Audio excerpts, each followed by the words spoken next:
Les chanceliers prennent la fuite. Alice Weidel l'avait prédit et voilà que le cauchemar qu'elle annonçait depuis des mois est devenu une réalité amérée. Les citoyens furieux se tiennent épaule contre épaule devant la chancellerie. Et Kiev admire s'il s'échappait de Berlin avec son convoi de limousines pendantes que le peuple lui présente. Enfin l'addition. Entrons directement sans détour dans la folie absolue de cette journée. Accrochez-vous car ce qui se passe en ce moment est historique. Regardez bien, selon le baromètre de tendance, un TV publié aujourd'hui, l'AfD arrive clairement en tête avec un sensationnel 26%. La studio de Friedrich Merz s'effondrait brutalement, à Schulman 24%. Les chanceliers prennent la fuite. Alice Weidel l'avait prédit et voilà que le cauchemar qu'elle annonçait depuis des mois est devenu une réalité amérée. Les citoyens furieux se tiennent épaule contre épaule devant la chancellerie. Et Kiev admire s'il s'échappait de Berlin avec son convoi de limousines pendantes que le peuple lui présente. Enfin l'addition. Entrons directement sans détour dans la folie absolue de cette journée. Accrochez-vous car ce qui se passe en ce moment est historique. Regardez bien, selon le baromètre de tendance, un TV publié aujourd'hui, l'AfD arrive clairement en tête avec un sensationnel 26%. La studio de Friedrich Merz s'effondrait brutalement, à Schulman 24%. Son pire score dans un sondage força depuis une éternité. Les Verts stagnent à 15%, les Speedy tombés à un misérable 12%, presque au même niveau que Die Linke qui progresse à 11%. La coalition noire-rouge n'a toujours pas de majorité propre et ce n'est pas un sort. Et c'est le début de la fin pour cette coalition mensongère. Encore place à Merz pour la première fois, même une majorité de ses propres partisans de l'Union se déclare mécontente de son chancelier et chez de la Chidiou. Selon le baromètre de tendance Souls, 18% de l'ensemble des personnes interrogées se disent encore satisfaites du travail du chancelier. Parmi les sympathisants de l'Union, pas moins de 52% exprimant ouvertement leurs critiques. Les horizons sont accablantes.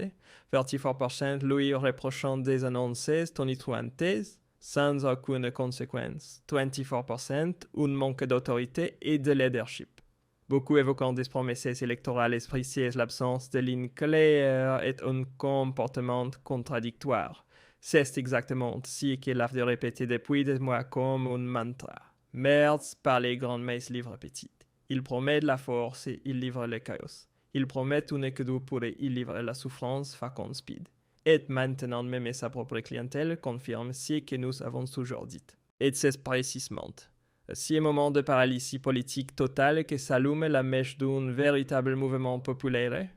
Pas un secrétaire de parti, pas une ponte syndicale, pas un militant pays, un Séoul, homme Sébastien Bormann, qu'on nous sous le nom de la petite habillée en grève. Un simple chauffeur routier qui exprime face à la caméra tout son désespoir et sa colère sincère et qui dit qu'il suffit assez d'attendre. Il appelait à la plus grande manifestation de l'histoire. 17 avril 2026. Départ du convoi à Nineores, passe par les autoroutes bouchées avec les heures chantiers interminables, près d'Achim de Brunswick, et de Hanovre mais par l'itinéraire vérifié par la police d'Osnabrück, à travers les routes de campagne jusqu'à Wolfsburg puis jusqu'à Berlin. Objectif le Bundestag. Là-bas, une immense chaîne humaine doit être formée, un gigantesque signe de paix, accompagné d'un cri fort impossible à ignorer. Monsieur Merz, vous n'avez rien à faire ici. Vous il quitter les lieux. Deux nouvelles. Élection maintenant. La charge politique est énorme. Bormann exige ouvertement la démission du chancelier fédéral Friedrich Merz. Son appel s'adresse aux transporteurs, aux chauffeurs routiers et aux citoyens de tous les Länder. Déjà des convois se signalant dans tout le pays et des groupes isolés de personnes se rassemblant devant la chancellerie. Et ça va se jouer ici n'est plus une protestation ordinaire, qu'est-ce le moment où éclater quelque chose qui est accumulé pendant des années qui a bouillonné sous la surface. La manifestation est officiellement dissoute, mais les gens ne sont pas partis. Au contraire, ils sont restés se sont resserrés les uns contre les autres et ont massivement accentué la pression en direction des barrières. Ceci est la colère brute non filtrée du peuple. Pas de mise en scène, pas de tribunes politiques sous les mains des citoyens qui n'en peuvent tout simplement plus. Et puis l'impensable s'est produit. Pendant qu'à l'intérieur, la coalition continuait de bavarder et de se disputer dehors, le peuple s'y tient directement devant la chancellerie. Un véhicule parvient jusqu'au portail. Symboliquement non pas comme une attaque, mais le message est limpide. La distance entre le gouvernement et la population n'est plus que de quelques mètres. L'avant de la voiture n'est même pas un dommage. Mais le signal frappé en profondeur et que fait le chancelier Merz en un moment historique. Il fuit Berlin en convoi, loin de la réalité, loin des gens qui l'ont élu. Pas de leadership, pas d'adresse à la nation, pas de solution sous les mains de la fuite. Exactement ce que les sondages montrent depuis des semaines trop peu d'autorité, des annonces tonitruantes, sans suite. Ce n'est pas un hasard. Pendant des mois, les avertissements ont été ignorés, les voix venues de la population ont été moquées, minimisées ou complètement passées sous silence. Maintenant, ils sont de l'épaule contre épaule. Pendant que dehors, la situation s'envenime, à l'intérieur s'y joue un tout autre spectacle. Le gouvernement paraît déconnecté comme dans un monde parallèle. Ils parlent de mécanismes de marché de distorsions, de concurrence, de stratégies et long terme, tandis que dehors, à la pompe, il manque l'argent pour les prochaines courses. De outre, paysagissant depuis longtemps, baissant les taxes, fixant des plafonds de prix, intervenant directement. Ici, sous les mains du conditionnel peut être pour de vrai, la taxe surtout reste intouchée alors que 55% des citoyens veulent qu'elle baisse la taxe sur l'électricité, 80% y sont favorables, Merz s'est dit ouverte mais rien ne se passe, taxé sur les superprofits, 60% la voulant les speedy est pour l'union bloquée, l'augmentation de l'indemnité kilométrique des navettures est discutée. La limitation de vitesse divise le pays en deux camps presque égaux. Le niveau de frustration n'explose pas de façon linéaire. Elle explose toute courte, et c'est exactement ce que nous voyons maintenant dans les rues, des gens qui normalement ne manifestent rien, jamais se retrouvant soudain au cœur de l'action des navettures, des artisans, des familles, des personnes qui travaillent lent, chaque jour et qui se sentent abandonnées. Mes amis, c'est précisément laquelle a dit la vérité depuis des années, cette république s'est disloquée. Les partis établis ont complètement perdu le contact avec le peuple. Merz avait annoncé un grand renfort de mots qu'il rendrait l'Allemagne forte, à nouveau et il livre exactement l'inverse. Pas de clous sur le monde des compromis pourris avec les speed. Pas de ligne claire sur le monde du chaos et des contradictions. L'Union perd toujours plus de confiance. Sous le 15%, lui font encore confiance pour élever les grands défis. Presque au même niveau que l'AF de mais l'AF du progrès, c'est parce que nous sommes cohérents. En parallèle des élèves descendant dans la rue et font grève contre le rétablissement du service militaire obligatoire. Ils veulent la paix pas une vie en uniforme pour des décisions prises par d'autres. Et que fait l'État au lieu d'écouter, il menace d'amendes, met les directions d'école sous pression, minimise les manifestations. Puis vient l'étape suivante, la criminalisation de la critique, le délit d'insulter envers les responsables politiques est durci.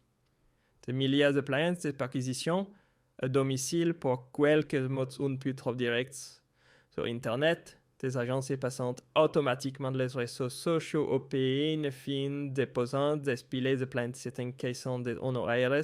Ta colère devient un modèle économique, et puis s'il y a cette image que beaucoup n'oublieront pas, un reporter veut interroger le chancelier en pleine scène publique sur sa notion de culture dominante. À peine la question est-elle posée que sa femme intervient sur le micro le pousse vers le bas et empêche toute réponse, que cette image n'était pas un dérapage. C'était un symbole et le montrer une boule qui croit, pouvoir décider qui pose les questions, quelles les questions sont posées et quand il est permis de répondre. Des milliards sont injectés dans des charges que des experts qualifiant de circuits roulants des systèmes patriotes sont cédés à l'œil qu'en même temps on invoque une menace historique, des événements spéciaux de plusieurs centaines de milliards, bouchant de vieux trous au lieu de construire une stratégie de sécurité claire. Et le chancelier affirme que ceux qui travaillent doivent avoir davantage à la fin du mois alors que sous sa direction. Et c'est exactement l'inverse qui se produit. Regardez les images devant la chancellerie, des milliers de personnes devant les grilles, des voitures qui klaxonnent des pancartes. Mers doit partir. Ils ne sont pas des militants payés, ce sont des artisans qui parcourent chaque jour un kilomètre avec leurs camionnettes. Des navetteurs qui perdent rien de leur emploi sans voiture des transporteurs qui savent que chaque centime sur le diesel. Décider si leur entreprise tient encore debout ou non. Des retraités qui auraient désormais besoin d'un crédit carburant pour aller voir leurs petits-enfants. Tous voyant le même lien. Plus de 60% du prix partant en taxes et prélèvements vers l'État. Et précisément ceux qui en profitent le plus viennent te dire qu'on ne peut malheureusement pas faire grand-chose. L'AFD depuis des années, c'est que vous ressentez. Alice Weidel montre comment l'appareil d'État est utilisé pour intimider les critiques. Cette perquisition à domicile pour quelques mots sur Internet. Des ordonnances pénales pour des comparaisons. Exagérez une hystérie contre la haine, culture de la haine, qui au final a davantage à voir avec les contrôles politiques qu'avec une véritable protection. Et malgré tout, ils essayent de disqualifier toutes ces résistances droites populistes hostiles à la démocratie. Cette arrogance n'est pas une erreur, qu'est une méthode. Les mêmes politiciens qui te demandent toujours plus de solidarité sont ceux qui en plongent le pays dans cette situation. Ils sont sacrifiés, des sources d'énergie qui fonctionnent se sont enfermées, dans des dépendances ont contribué à tisser des conflits internationaux, puis ont prétendu que la retraite sans alternative.